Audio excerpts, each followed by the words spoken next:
Assalamualaikum warahmatullahi wabarakatuh. Bismillahirrahmanirrahim.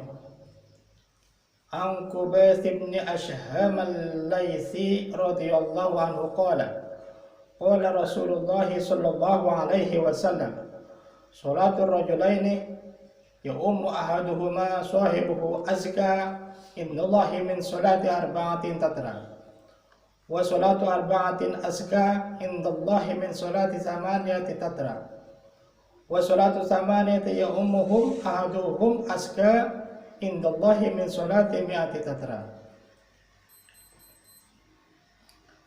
Dari Sayyidina Qubath bin Ashham al-Laythi radhiyallahu anhu, ia mengatakan bahwa baginda Rasulullah sallallahu alaihi wasallam bersabda, salatnya dua orang dengan berjamaah yang salah seorang dari keduanya menjadi imam lebih disukai Allah Subhanahu wa taala daripada empat yang salat sendiri-sendiri. Salatnya empat orang berjamaah lebih disukai Allah Subhanahu wa taala daripada 8 orang salat sendiri-sendiri.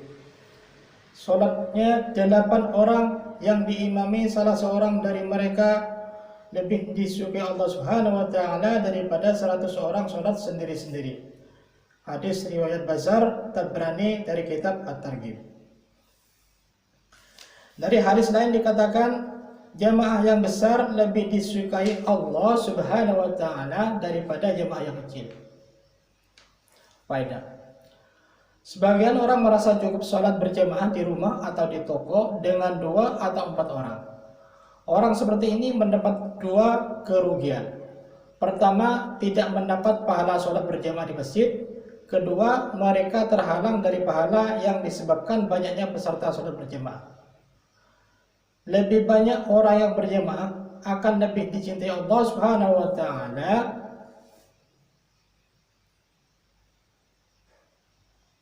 jika kita melakukan suatu pekerjaan untuk mencari ridha Allah Subhanahu wa taala. Hendaknya kita melakukannya dengan cara yang paling disukai Allah.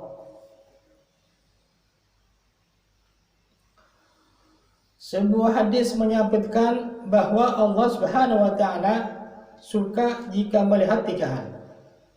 Yakni 1, sholat berjamaah. 2, orang yang sholat tengah malam atau tahajud. 3, orang yang maju ke medan perang fi sabilillah. Dari kitab Jami' As-Shaghir. Hadis ke-7. An Sahl bin Sa'd as-Sa'idi radhiyallahu anhu qala Rasulullah sallallahu alaihi wasallam basyiril masya'ina fi zulami ila al-masajid bin nur at-tam yaum al-qiyamah. Dari Sayyidina Sahl bin Sa'ad as-Sa'id radhiyallahu, baginda Rasulullah sallallahu alaihi wasallam bersabda, berilah kabar gembira kepada orang-orang yang sedang berjalan ke masjid dalam kegelapan malam dengan cahaya yang sempurna pada hari kiamat. Hadis riwayat Ibnu Majah, Ibnu Khuzaimah, Hakim dari kitab At-Targhib. Faedah. Pahala pergi ke masjid di malam yang gelap gulita di dunia akan diketahui pada saat suasana kiamat yang mengerikan ada di hadapan kita. Dan setiap orang dikepung oleh musibah. Balasan kesusahan pergi ke masjid akan kita dapatkan ketika sebuah cahaya yang jauh lebih terang daripada matahari bersama kita. Disebutkan dalam sebuah hadis, pada hari kiamat, orang-orang yang pergi ke masjid ketika malam gelap gulita akan duduk di atas mimbar dari nur tanpa rasa takut. Padahal sholat itu seluruh manusia sedang berada dalam ketakutan. Hadis lain menyebutkan bahwa pada hari kiamat Allah Subhanahu wa taala akan bertanya, "Di manakah tetangga-tetanggaku?" Malaikat bertanya, "Siapakah tetangga-tetanggamu?" Ya Allah.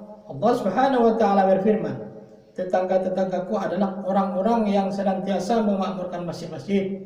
Hadis lain meriwayatkan bahwa tempat yang paling dicintai Allah Subhanahu wa taala ialah masjid. Dan tempat yang paling dibenci oleh Allah SWT adalah pasar. Hadis lain pula menyebutkan bahwa masjid adalah taman-taman surga dari kitab Jami' Shaghir. Dalam hadis sahih disebutkan bahwa Sayyidina Abu Sa'id radhiyallahu anhu meriwayatkan dari baginda Rasulullah SAW, apabila kamu melihat seorang yang selalu pulang pergi ke masjid, maka bersaksilah bahwa ia adalah seorang mukmin. Kemudian beliau membaca ayat Innama ya'maru masajidallahi man amana billahi wal yawmil akhir.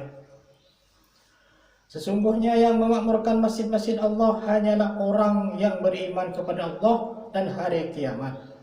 Quran Surat At-Taubah 18 dari kitab Jami' Shaghir dan kitab Darul Mansur.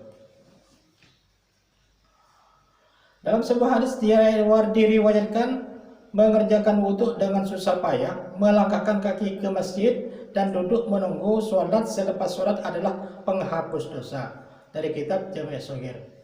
Hadis lain menyebutkan semakin jauh jarak seseorang menuju ke masjid, maka semakin banyak pula pahala yang akan diperolehnya.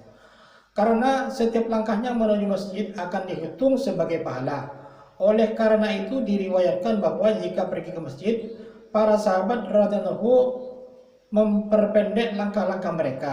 Hadis lain menyebutkan bahwa ada 3 hal yang kita mengetahui pahalanya, maka kita akan berbuat untuk mendapatkannya, yaitu azan, pergi ke masjid ketika terik matahari, dan sholat di saf pertama dari kitab Jami' Shaghir.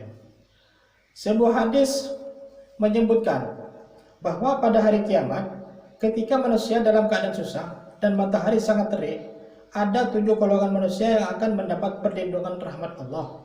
Salah satunya adalah seseorang yang hatinya selalu terpaut dengan masjid. Maksudnya ketika ia memiliki keperluan sehingga ia keluar dari masjid, hatinya selalu ingin segera kembali ke masjid.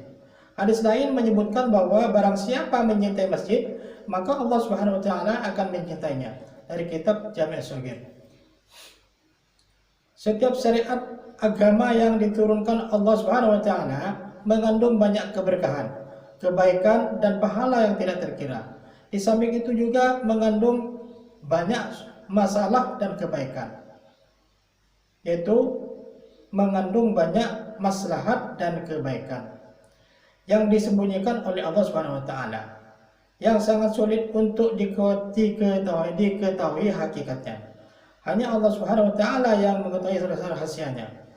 Masalah itu akan ditampakkan oleh Allah Subhanahu wa taala sesuai dengan tingkat kemampuan dan kepahaman setiap manusia. Makin tinggi tingkat kemampuan dan kepahaman seorang, kian banyak ia mengetahui maslahat apa yang telah diberikan Allah Subhanahu wa taala di balik hukum tersebut. Para ulama menulis tentang maslahat-maslahat yang terkandung dalam sholat berjamaah sesuai pemahaman masing-masing.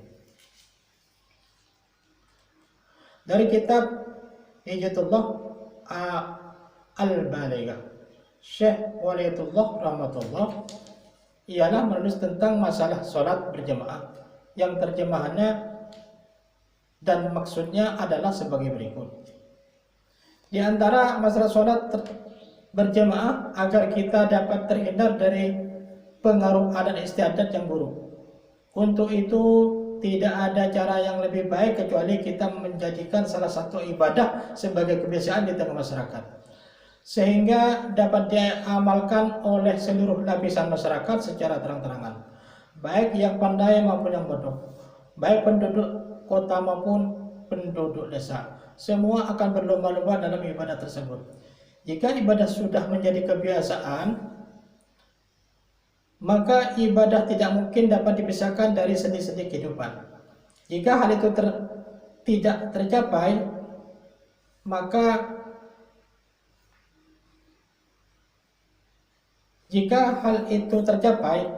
niscaya akan menguatkan ketaatan kita kepada Allah Subhanahu wa taala, sehingga adat istiadat yang pada mulanya menarik ke arah keburukan akan menjadi ke arah kebaikan. Tidak ada amal apapun yang lebih penting dan lebih kuat dalilnya melebihi sholat. Oleh karena itu kita wajib memuliakannya dan mengajak orang lain menjadikan sholat sebagai budaya. hendaknya kita sepakat mengadakan suatu pertemuan untuk mengusahakan agar sholat menjadi suatu budaya masyarakat. Dalam agama, ada segolongan orang yang patut dikedepankan dan diteladani. Ada segolongan lagi yang masih memerlukan dorongan dan ajakan. Ada pula yang masih lemah imannya. Dengan sholat berjamaah, orang yang tadinya enggan beribadah akan bertemu ahli ibadah, sehingga ia tertarik untuk mengikutinya. Orang yang tadinya malas akan bertemu dengan orang yang mengajaknya rajin beribadah. Orang yang tidak punya pengetahuan agama akan bertemu dengan ulama, sehingga ia akan dibimbing oleh ulama dan dapat memahami cara-cara ibadah yang benar, serta menganggap bahwa ibadah kepada Allah Subhanahu wa taala ibarat perak yang mereka bawa ke tukang perak untuk diperiksa keasliannya, sehingga jelas dapat dibedakan antara yang boleh dan yang tidak boleh. Yang boleh akan diperkuat dan yang tidak boleh akan dihentikan. Selain itu, sholat berjamaah adalah untuk mengadakan pertemuan yang dihadiri oleh orang-orang yang mencintai Allah Subhanahu wa taala, mengharap rahmat Allah dan takut kepada Allah Subhanahu wa taala, sehingga menurunkan rahmat dan berkah Allah Subhanahu wa taala yang menimbulkan pengaruh baik yang luar biasa. Inilah maksud umat baginda Nabi Muhammad SAW dibentuk, yaitu untuk mengagungkan asma Allah Subhanahu wa taala dan memenangkan Islam atas agama yang lain. Tujuan ini tidak akan tercapai selama kita tidak memperdulikan cara-cara di atas, yakni mengumpulkan kaum muslimin semuanya, baik orang umum, orang penting, orang kampung dan orang kota, untuk menunaikan syiar Islam yang terbesar dan ibadah yang tertinggi, yaitu sholat. Oleh karena itulah syariat Islam menitikberatkan sholat Jumat dan sholat berjamaah dengan menerangkan berkah dan rahmat yang terkumpul di dalamnya dan azab yang akan turun bagi yang meninggalkannya. Dalam hal ini, pertemuan dibagi menjadi dua macam, yaitu pertemuan kecil setiap lingkungan dan pertemuan seluruh kota. Pertemuan setiap lingkungan mudah diadakan setiap waktu, sedangkan mengadakan pertemuan seluruh kota setiap waktu adalah sulit.